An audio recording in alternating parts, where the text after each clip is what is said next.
comment pourrions-nous expliquer le travail ? Le travail prend place dans une organisation. Cette organisation rassemble plusieurs individus au sein de l'équipe. Elle va demander à l'individu un certain nombre d'actions à mener, d'activités, pour pouvoir s'engager et réaliser des produits ou des services que l'on appellera objets du travail. Les prescriptions qui sont transmises par le biais des équipes contiennent ce qu'on appelle le travail prescrit, c'est-à-dire la manière de faire, les formations, les moyens matériels, les équipements qui vont indiquer ce qu'on attend de l'individu. Il va traduire cela en exigences et pourra s'engager pour produire l'objet de son travail en menant à bien ses activités. Il sera important que l'individu puisse contribuer également à exprimer ses besoins quand il n'y arrive pas, qu'il puisse obtenir de l'aide, les moyens matériels nécessaires ou qu'il puisse également exprimer sa contribution. Ah tiens, j'ai eu une idée, on pourrait améliorer les prescriptions, les manières de faire par tel ou tel moyen.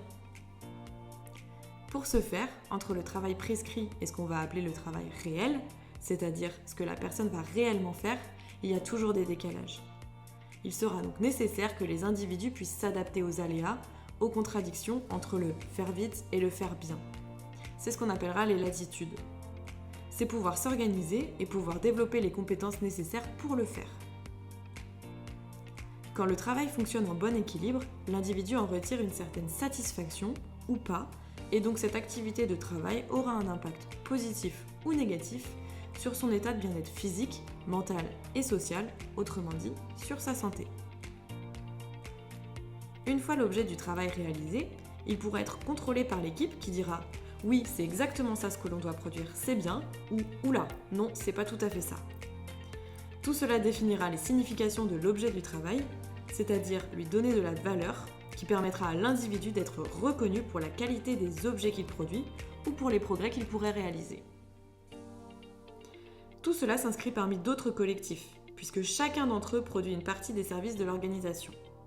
Ils vont pouvoir juger la nature et la qualité du travail bien fait, établir des relations entre elles pour que tout fonctionne et produire la valeur ajoutée finale attendue par le client ou les usagers dans le secteur public, le marché économique du travail, qui va nécessairement juger la manière de faire.